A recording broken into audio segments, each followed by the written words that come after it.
it's one of those things. And you know, one of the coolest parts about that is that for every person, you have to find your consistency. 100%.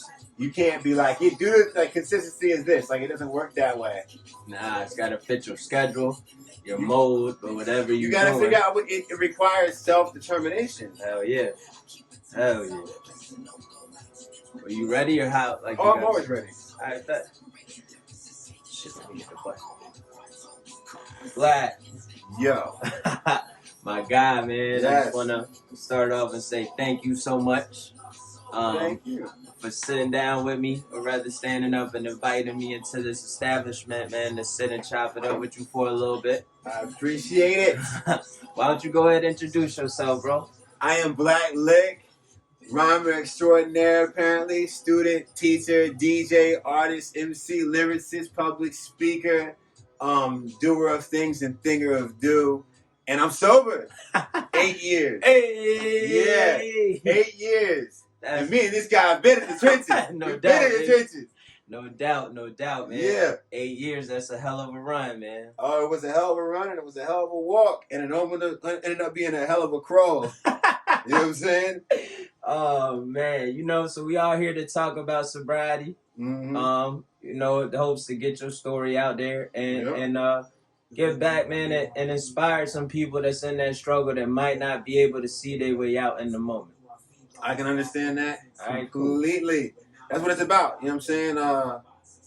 I really spent a long time trying to find the exact way for me to improve my life, and I found out that the best way to add was to subtract. Word. And I love sharing that whole perspective with people so that they can truly understand what they have to offer themselves. All right, awesome, man. Well, you want to give me a little backstory, man. All right. How was life for you growing up? Oh, man. Growing up was crazy because, my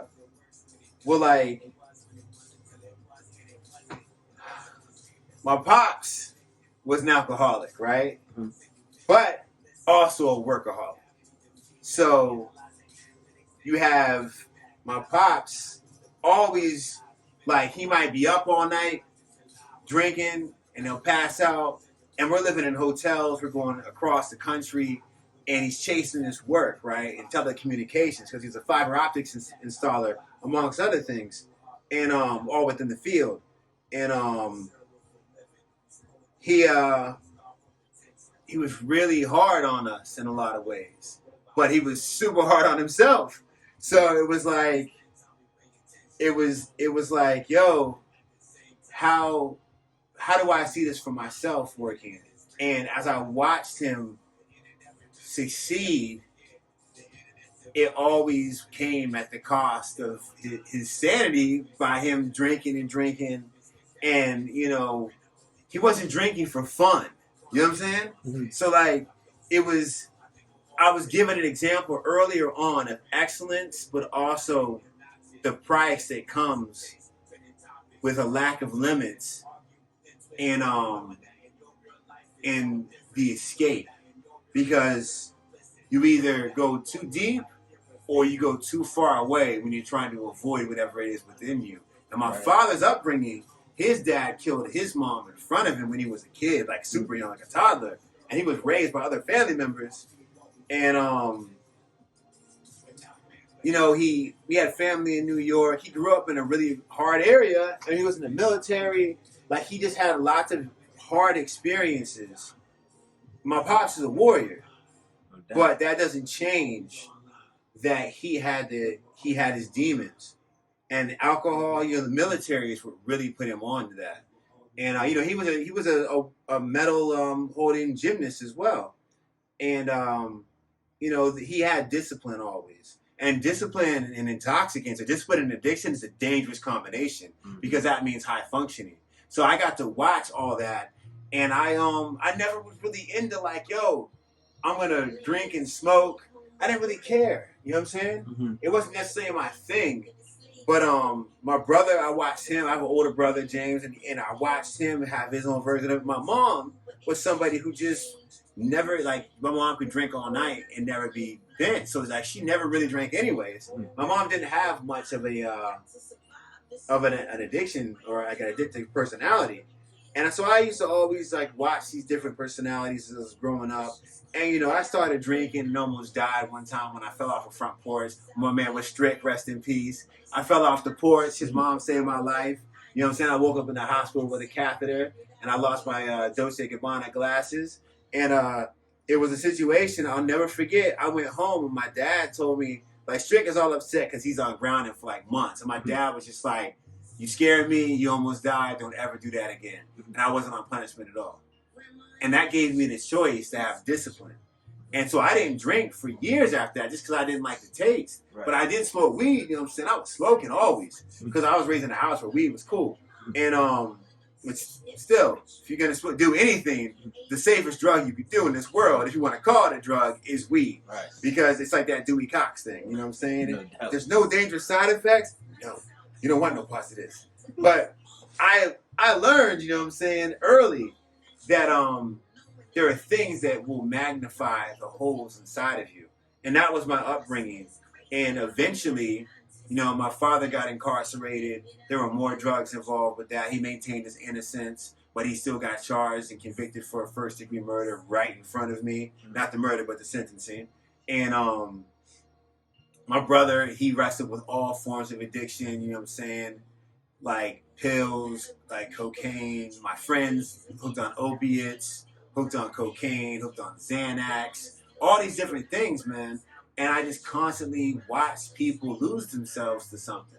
You know, how crippling is it to see people with infinite potential fail because they cannot defeat themselves, their only opponent, and they relinquish that battle to the tag team partnership of a substance, making them, you know, insubstantial. And I watched this constantly, and that hip-hop was my way of infiltrating social sectors. And so I'm creating freestyle parties and all this stuff, and I'm noticing that slowly but surely, the focus was shifting from rhyming with me to doing drugs while I'm rhyming. And while it made me look really cool, and it was obvious that like, yo, you got something here. And it was empowering, it made me believe in myself. It was sad because I saw that it was killing the people around me. And so I removed myself from these situations. And that's how I ended up being the person who was always at home recording and writing. And then I'd see my friends later and they'd be strung out or just totally like tore down. And I'd be like, dude, all I do is smoke and drink 40s at this point, you know? But I was always committed to the premise of succeeding, you know, for the same way that I would fail, which is by my own merit. And that became something overwhelmingly. And watch Station ID, listen to WR 97.3 FM. I'm multitasking. The thing is that when you see people who are incredibly talented to an extent to where you often recognize in them something that goes beyond even your own belief in yourself as far as your gifts that you recognize or find or your path and your outlets, it hurts when you see them continually sell themselves short simply because they show up for the buzz instead of for themselves. And sadly, I started to recognize that I was becoming there. I was showing up for the buzz, but I mean, I was still like outworking everybody. Like everyone I know, everybody, even then, like there was a rumor that I was on cocaine because Black stayed up all night. And then Black got up the next day and worked out 5 to 7 days a week and was constantly grinding. When I was broke, it didn't matter to me. You know what I'm saying? When I had money, it didn't matter to me. All that mattered was making sure that I got to the next step, which, you know, in a lot of ways is just like addiction because a lot of people, you know, will go out of their way to reach an addicted, like the high. And my high was like how a runner gets endorphins. My high was I'm going to complete this record because I don't have a fear of death. Like, to me, death is the easiest thing that can happen to you because it's the end of everything that can happen to you. So even if you die a terrible death, it's freedom. What we have to do is learn how to have freedom and not turn freedom into captivity. And we lock ourselves in routines and different sorts of belief systems that makes us functional and possibly successful, but are often, you know, yet again, representations of our missing pieces. And my missing piece was something that I used to turn into me telling my story of all the hard experiences I had through rhymes, and then putting that out to people and doing whatever show I could do, anything just to connect with people. I've never been chasing money through this, because money comes and goes, right? But my story is forever if I secure it. So no matter how many 40s I drank, no matter how many bags of weed, I was smoking a quarter pound a month at my peak. I was a professional. You know what I'm saying? No matter how much I smoked and drank, my record was 8 40s in one day on 40 day. It doesn't matter, because at the end of the day, the next day after that 8 40s, I got up and I had a show that night. And then I had this after that. And I went and did the show, rocked a 30-minute set, and came up here and rocked on the radio freestyle for 2 hours straight. Nothing was going to stop me, because I remember waking up and watching my dad after drinking Hennessy all night and passing out on the balcony in front of the hotel room, getting up at 5, 6 in the morning, whatever, and then putting on his boots while I was watching Power Rangers, which we both agreed was whack, but we both secretly liked it. You know what I'm saying? And watching him go out and go to work and not come back home till it was dark. You know? Yeah. And so I remember watching him go that far, and I was like, if I'm going to commit to this lifestyle, I've got to match that effort. I have to match that, because he was doing the impossible every day before I even knew what probability looked like. You know what I mean? Right. So it sounds like, man, a lot of values were instilled in you. Yeah. Early. Through alcoholism. Yeah, through alcoholism. And it was an inevitable social glue, because what happens is that everybody drinks, man. Right. Everybody drinks. Not everybody smokes, but everybody drinks. And the one thing you can do, some people drink for liquid courage, right? Mm-hmm. But I was drinking for social glue, because I don't like to be around people. I don't typically like people too much, and people are often afraid of me. So what the one way to disarm them was, hey, I got plenty of alcohol and plenty of weed, and I work hard as hell. And we do have a mutual interest in this culture, though I'm far more invested in a productive fashion than most people, especially those people. But I was like, but you can still come, because we do have alcohol. Not only that, we have that thing in common, which for me in common, my Venn diagram had a center that was in hip hop and expression and performance. And theirs was in alcohol and weed and everything else, trying to do with the chicks, like all this stuff that comes with me doing this stuff. Where I'm the one who's like, I'm a rap, I'm ignoring the broads, I'm ignoring everything, you know what I'm saying? I'm here for this. They were here for everything else, but then they would sometimes partake in this. And I eventually learned that, like, I was kind of being used in a lot of ways, to the point where I was using myself, you know what I mean? Right. And I was dope.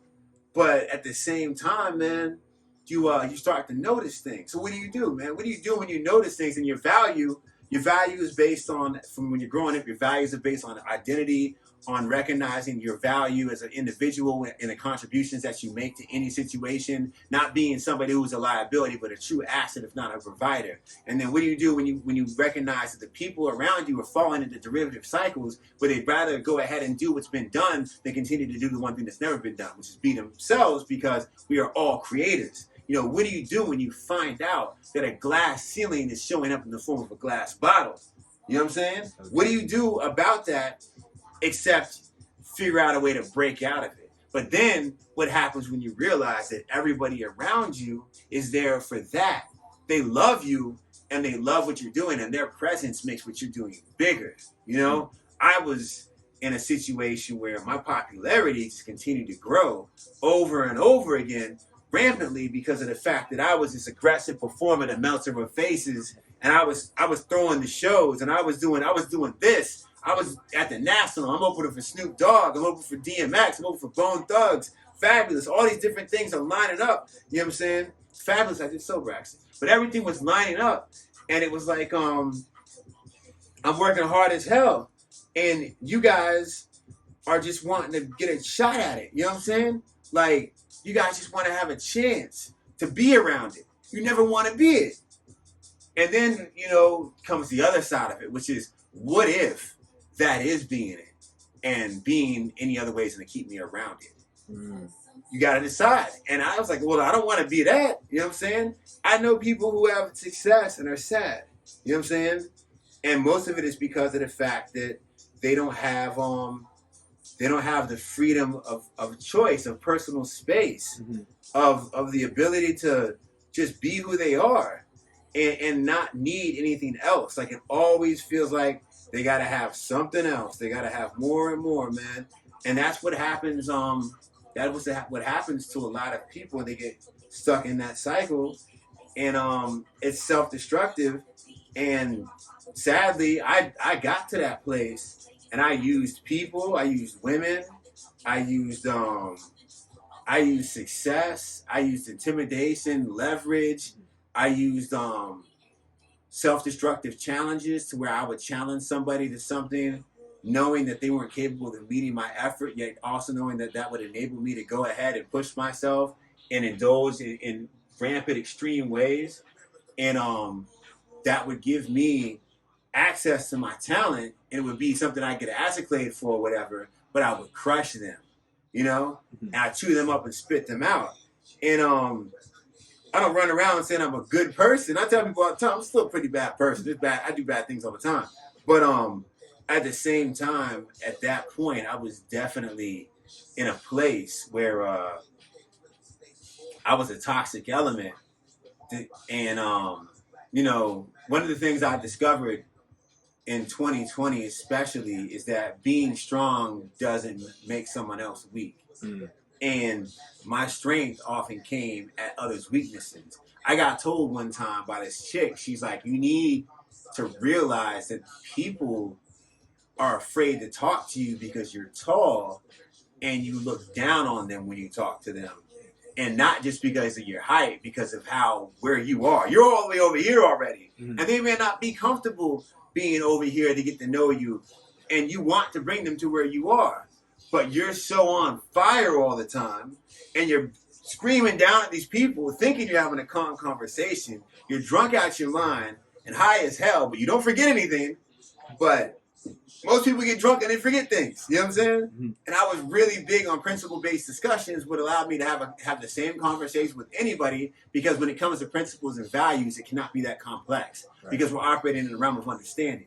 And if we have understanding, then we don't need to talk about it.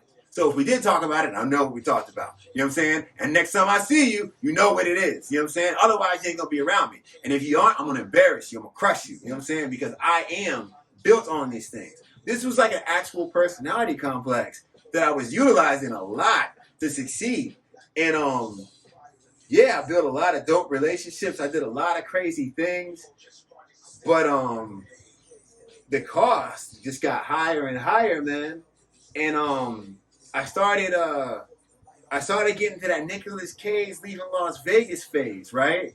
Because I'm working out. Like, think of it this way, okay? So I'm going to give you a play-by-play. And I'm sorry to constantly go on a rant, but I'm going to explain to you, if that sounds like a good idea, how I realized the only thing I could do was get sober. Yeah, let me hear it. I think they need to hear it, because everything you spin right now is on fire. All right. Well, look, this is what happened. All right? The formula, okay? The formula. For me, for instance, I'm throwing Face Melt Friday, right? Throwing Face Melt Friday at Strange Matter. That's a rap event. And for those who are uninitiated, I throw an event. I book somewhere between 15 and 20 artists. I build a schedule. I manage ticket sales and all the business. I run the whole event. I host and perform at it. Coordinate with the DJ as well, who's one of my people. So I'm coordinating and helping with that as well if need be. And this event's going to go from me arriving at the venue at 7 p.m. to me leaving probably around 3 a.m. So that's a long night on your feet. And guess what? I got free drinks all night. You know what I'm saying? All night. So that was really cool, right? Free drinks. And plus I never paid for anything anyways. I'm famous. I'm a hood celebrity. Everywhere I went, everything was free anyways. Face card. You know what I'm saying? Plus I'm terrifying. So you gonna give me them drinks. You know what I'm saying? So this is the dope part. I went from going to Face Melt. I'd be like, yeah, I'm gonna smoke a blunt. You know what I'm saying? Maybe drink 5 or 40 or something just to warm me up, and I'm going to be there because I'm going to drink all night anyways with my peoples. Well, you know what? When you throw a rap show, it's real quiet for the first, 2 hours. So I'm standing around that joint like, yo, can't smoke no weed in here. And, oh, wait, I can drink for free. You know what I mean? At first, I was like, you can't drink right now. And I was like, hell yeah, I can drink. Plus, I hated all those stupid conversations where the artists come in, they check in, you're always wondering, like, how do I deal with the stress? And is a crowd going to show up? All these things. And, oh, yeah, I'm gonna get into a real heavy story for you. So, you know, it went from, I'll never forget, my nephew showed up at my crib. And this is when I knew, I was like, oh, no, I'm that guy. Was when he showed up, and I realized that typically going to the show would mean I stayed sober most of the time. Instead, I was like, yo, look here, young man, let me tell you something real quick. I was like, this is the ritual. 2 blunts, a 40 of Hurricane, and a throwaway 40 of High Life. Because High Life's not really anything. So I can drink part of that and just toss it if I want. Or if I got to the crib after the show, we was getting it in, I could pick that High Life right back up and not get too faded. Because, you know, you drink Hurricane, that's more liquor. You know what I mean? When you drinking High Life, that's soft. You know what I mean? That just ain't doing nothing for real. That just like water. So look, I bucked all that, and then I got to the venue after the 2 blunts and the 40s, got to the venue, Black Label, right? Or Colt 45s. Either or, right? Piece of OG ill. I told you I was playing this. And then what happens next? Oh, I'll tell you what happens next, man. This broad put me on to rum and coke. Now look, we're going, I'm like Tony Hawk, yo, I'm hitting the rail. You know what I'm saying? I'm going there with that as well. So it's somewhere at the point of the night, I transition into this whole level of actual mixed drinks, right? And I was like, yo, you know what I'm saying? There's nothing wrong with this. The energy is keeping me going. But this was the one. One Face Melt Friday. I'll never forget. Everything was great. Business was fantastic. I killed the set myself and everything. And Ice James, my man Show, was on stage performing, and it was the first time he got to perform in front of his son. And he was up there performing. I was like, this is dope. And I was watching it, right? And then I blinked and I was at my house. Oh, so blackout. Blackout. Teleportation. Straight teleportation. Now look. Y'all know the game. Yo, you teleport, right? You teleport. And so what do? You don't tell nobody you teleported. It starts with teleport. We're not telling anybody else. So what do? You do the you pick up the pieces. Number one, I now clearly my autopilot was dope because big bag of money from the night, you know what I'm saying? Didn't lose that, but I definitely destroyed the room. But like bread was in the right place. Hey, what up, yo? What up, yo? Hey. Yo, Bryce Boogie in the building. I'm telling them about me being an alcoholic. I'm Bryce. Awesome. What's up, though? Jared. Yeah. Jared, nice to meet you. Bryce is the man. This song is terrible. I'm just a man trying to pay the. You got the coat with the logo on it too? Yeah. Yeah. See you. My mom actually got this for me for Christmas. This is some real shit. He's got a good mom, man. Yeah. My mom got me cats for Christmas. But look, this is what happens. That's a equally great gift right there. Until they get sick, trust me. That's where I'm at right now. But I drank and teleported, and so I had to call my people. You ever drank so much you teleported and woke up somewhere else? Nah. See? Yeah. This was the problem. But I would ask everybody around me about that, and no one would say nah like that. They'd be like, yeah, all the time, dude. You know what I'm saying? You drinking and you teleported? Yeah, I'd be somewhere else, bruh. Straight up. I was in Strange Matter watching Show perform, right? Standing in the venue like, yo, we did this tonight, man. This whole event went well. And I blinked out at the crib. I was thinking about Strange Matter on the way over here because I remember just hearing it. What was the joint before this? What? Oh, it was Mac Irv. Okay. Yeah, it reminded me of Strange Matter and that one dude with the long hair being up on stage doing this. You see? The whole time. Yeah. And I bet you that guy was tore down. And Show... I did this. Show was performing. I blinked, bruh, and I was at my crib in the bed, and I was like, "Yeah, yo, I was in the venue." You know what I'm saying? I was like, I literally said to myself, "What happened to the rest of the show?" So I called everybody, right? I called on my people. So I was like, "Yeah, yo, last night was dope, right?" I was waiting for somebody to like, "Yo, you really messed up." Had to do with like memory loss. Yeah, gone. Yeah. And I asked everybody. And everybody was like, nah, man, yeah, dope night, great. You were really on point, blah, blah, blah, right? And I was like, yo, and I was like, yo, good looks like give me a ride home. And every single person said, I didn't give you a ride home. I still don't know how I got home. To this day, I've asked everybody. Nobody knows who gave me a ride home that night. You might have walked. No, definitely did not. What side of town were you I'm on the south side, bro. I would have had to cross the bridge. I definitely didn't walk. And plus, you might have had headphones. No, I don't wear headphones, man. You know what I'm saying? There was no way in the world, especially in that area, that I was walking anywhere. Because, I'm BlackLiq. I don't drive. I give you weed to drive me around. You know what I'm saying? That was a principle. You know what I'm saying? So, I don't know. A taxi? No, I took the money. You know what I'm saying? I don't know how I got home. And that really bothered me. It still does. But I was like, hey, man, you know what I'm saying? Made it. Chicken dinner, you know what I'm saying? I'm a winner. So I stayed with it, man. But, you know what I mean? The thing that really got me was I kept getting into conflicts with his broad, especially, you know what I'm saying? Because it's like, yo, you get on my nerves, and I'm perpetuating the cycle of domestic conflict that I grew up in. Mm-hmm. Because it's like, yo, we're not getting along.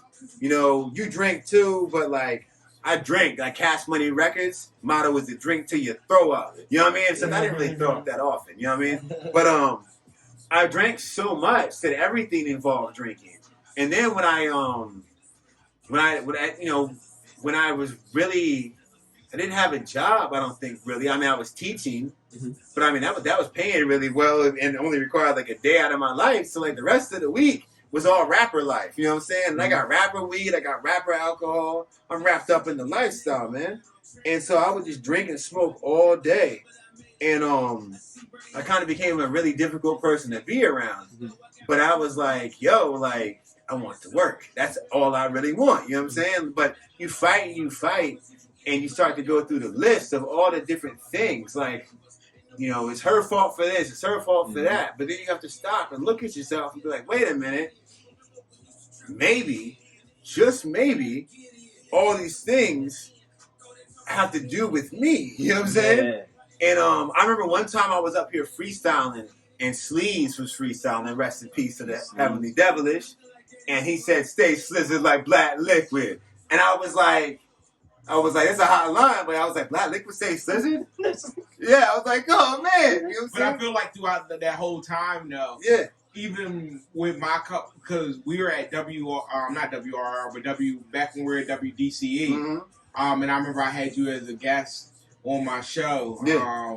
You wouldn't let that stop you from being productive, though. Ever. You wouldn't. Yeah. And I remember you came with the Tower CDs. CDs. Yeah. And your front passenger seat. Yep. And yo, you stayed productive. You were like, hey, yo, I'm going home. I'll probably go home and drink. But I'm about to go like edit this track, edit some radio tracks. Yeah. I mean, look, everything that I did, this testimonial, everything that I did, sitting around, I'm gonna work.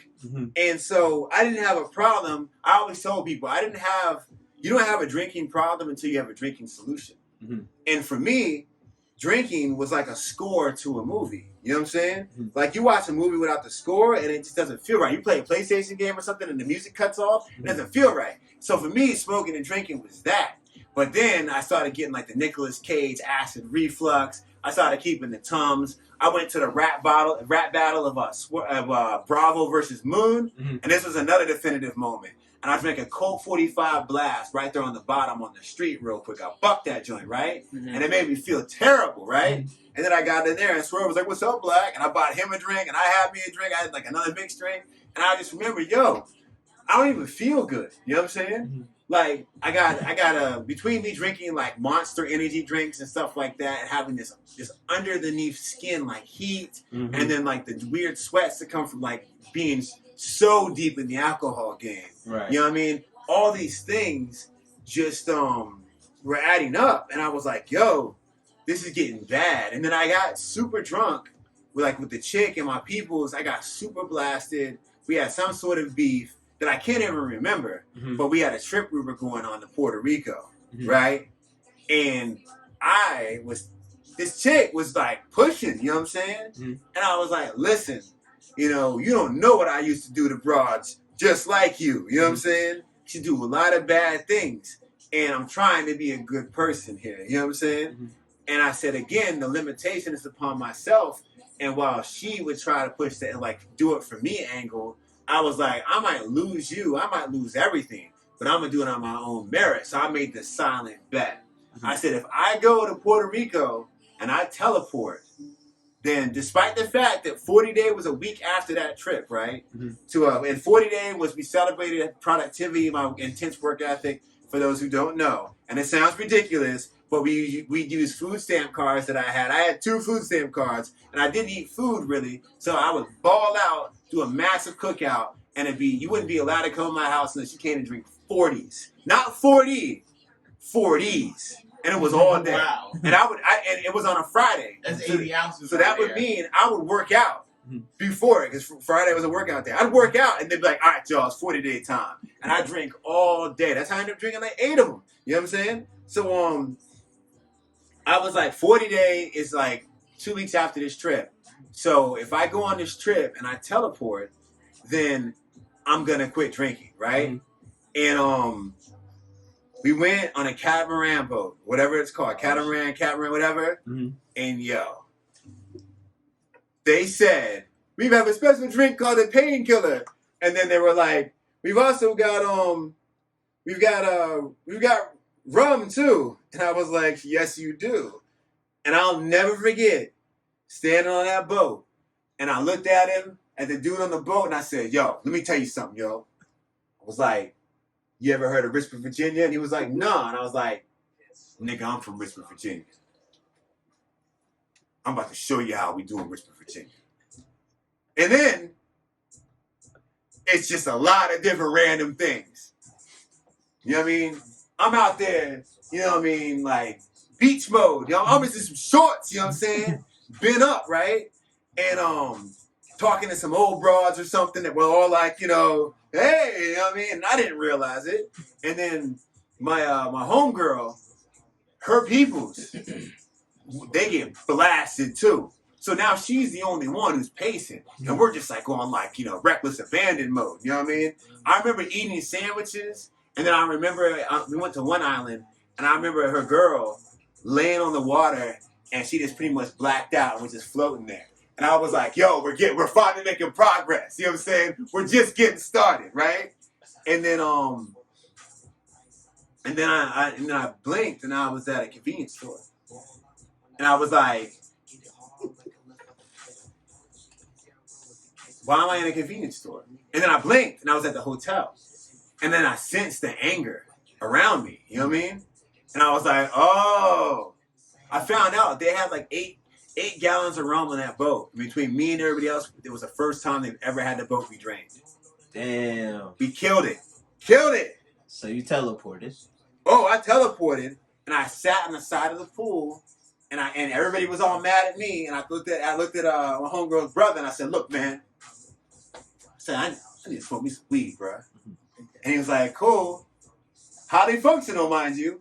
So I blinked. And now I'm on the 3rd floor on the balcony of the room. Rolling up, blowing an L. And I'm looking at him, right? And I told him, I said, man, I'm so tired of this shit. You know what I'm saying? It's like, I'm just so tired of this shit. You know what I'm saying? Like, I was like, these niggas don't think I'm doing it. And I can remember this conversation. It was a beautiful night. You know, I was like, yo, I think I can't do it. But after this trip, I got 40 days and I'm done with this drinking shit, yo. I'm done. And he was like, all right, whatever. Rob was super mad at me. You know what I mean?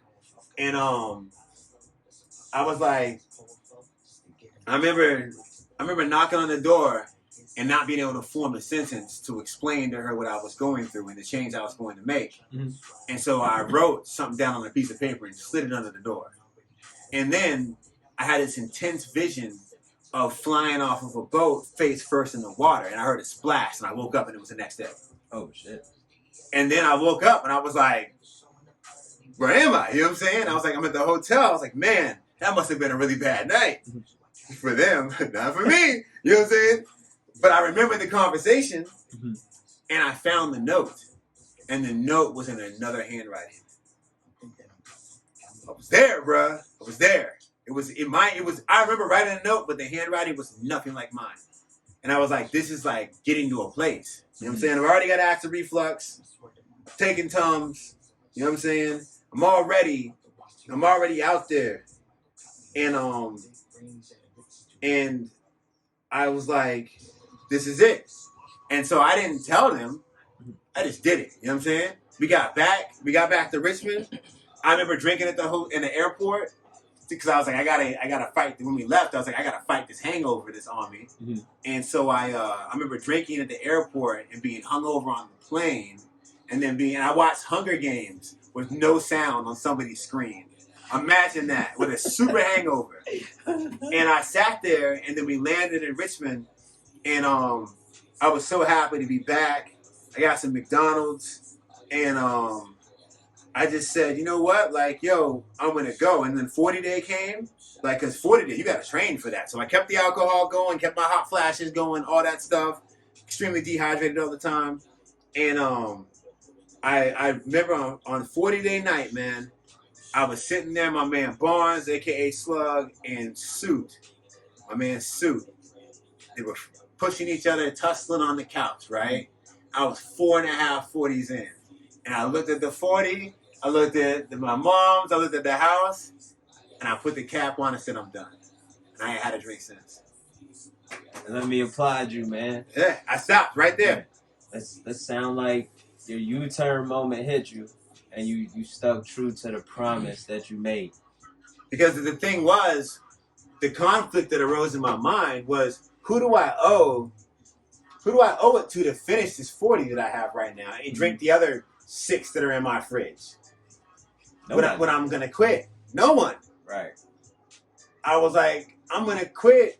Then so you were buying 40s, like 1040? Bro, I was buying 40s like I bought Perrier. 400 ounces. I had a whole crib full of 40s. I still have I have a shoebox that overflows with 40 caps from that era. Like that. You know what I'm saying?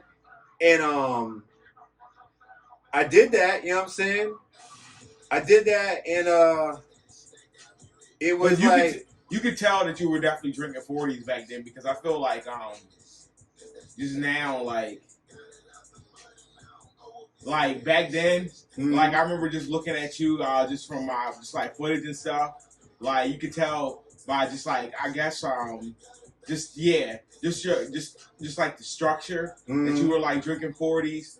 But now it kind of looks like you could try out for NXT maybe. Well, so you hit that U-turn, you made that promise to yourself, you held true, man. I applaud you. That's a huge step. How does life, I don't want to say look like, but what has changed since making that decision? Oh, so honestly, the thing that was the hardest to deal with, for real, the thing that was the hardest to deal with was like, yo, can I rap sober? Can I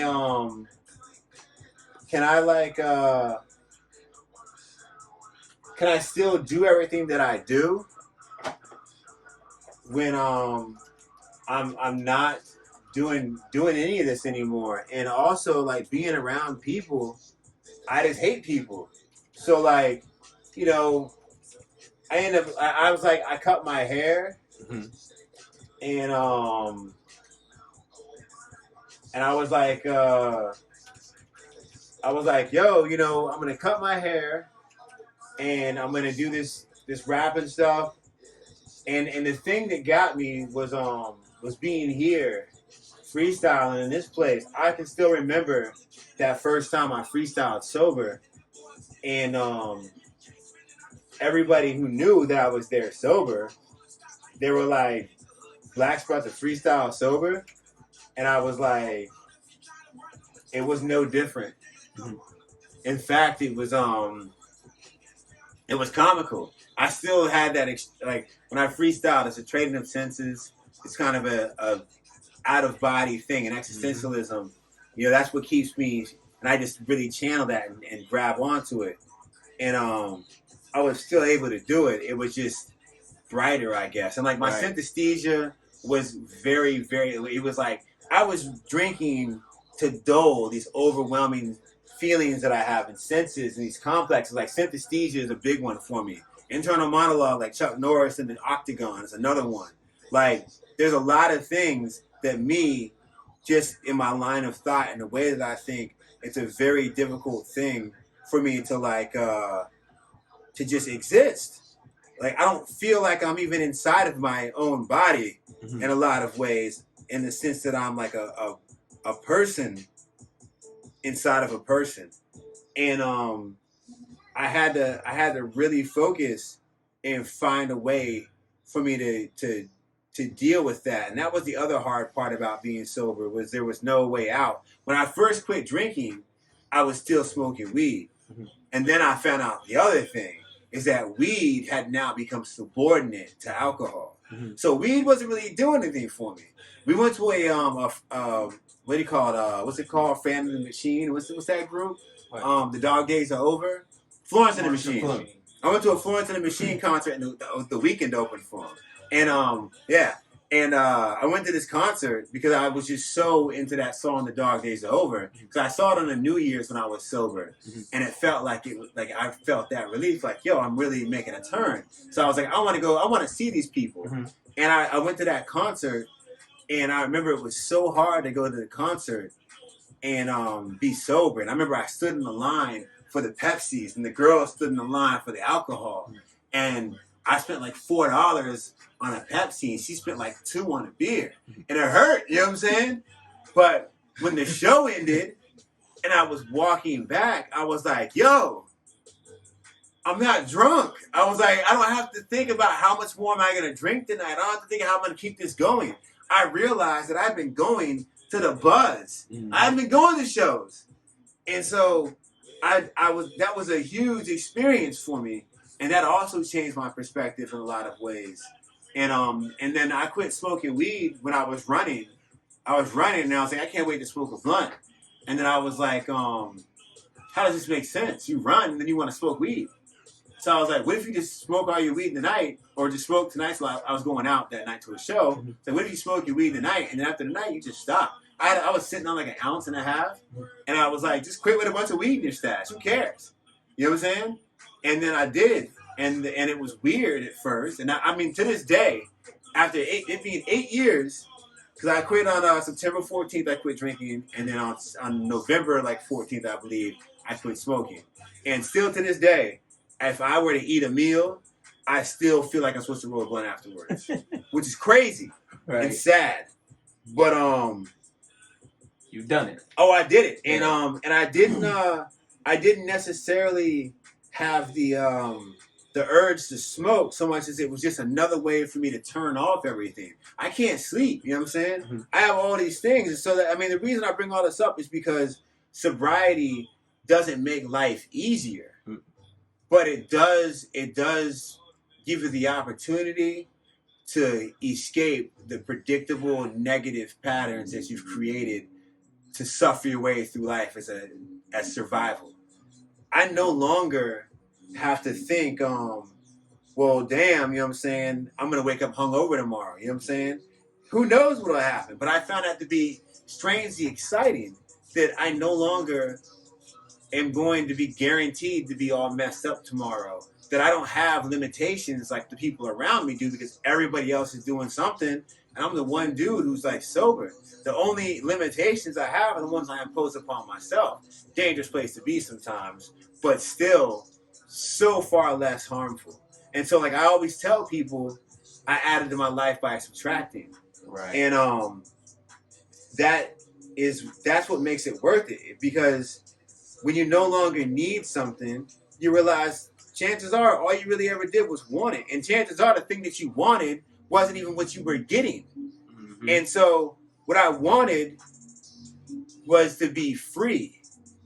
And I was just cramming myself into a box. Right. And now I have infinite access to my excessive gifts, you know, without the self-depreciating. The jokes are still bad, but everything else is so much better. And I can have conversations with people, and then I can remember them in different ways, and I can inspire them in a new way. Instead of like, oh yeah, I saw you did this, this, and this. People are actually more interested in me. Right. And being sober has led to so many unique opportunities and experiences where I certainly could have got trashed and did it. But I never felt a need because I realized that I'm doper than anything I could ever smoke or drink. No doubt. And I've been meaning to tell him this too as well. He's also one of the best, I would say, and I've definitely been meaning to say this, and I'm happy I'm say it like now. He's definitely, I feel like, the best freestyler in like the city, like Richmond for like out of like everybody here. Mm-hmm. He's definitely like because he definitely like can rap like on and on, like no Erykah Badu. Oh yeah. I feel like endlessly. I feel like he can, and he can rank like nationally too, like no as doubt. well. Yeah. And man, you always had that gift, bro. And I done told you numerous times, man. Like, when I was in the scene, you were always like the go-to for advice, guidance, all of that. And, we laughed a little bit about this before I even hit record. You hit me with some advice early on, man. Uh-huh. And it was consistency is key. Yep. Right? Where normally advice, like I was thinking you were going to give me some long, drawn-out response. You gave me those 3 simple words. Yep. And it felt like forever to figure it out. Yeah. But it meant so much, man. So I ask you now, if you want to drop some advice to the person that's at that contemplation stage, right? Mm-hmm. Where the outlook on life is bleak. They really can't see past tomorrow. Like, what could you say to them to help them pivot? So the Bible and everything, they talk about what you resist persists, right? What if you're actually resisting your freedom? And so you're persisting to be held captive by yourself. What if I could tell you that life is not a predictable form of anything except for the fact that we create patterns and systems to keep us within a place? And what if I was to tell you that you can die so easily, right? But you can also survive almost anything. And so what if I was to tell you that the unpredictable is a greater guarantee if the unpredictable is not taking a drink than taking a drink and not knowing what's next will ever be? You'll have a better time because you'll have more time. And there's boredom, there's loneliness, there's all these different challenges, but the opportunity to experience your human self in ways that the people around you were afraid to experience is what will allow you to be the leader you were born to be. And we live in a society built on the premise of followers. The new consistency is insisting that someone else take the lead. I don't need anybody's help to be a failure, and neither do you. No doubt. But you can help people through your experience, and you'll help yourself. A king or a queen is royalty because of their dedication to their constituency. It's not the other way around. So that's my long-term rant. But I promise you, it's worth it.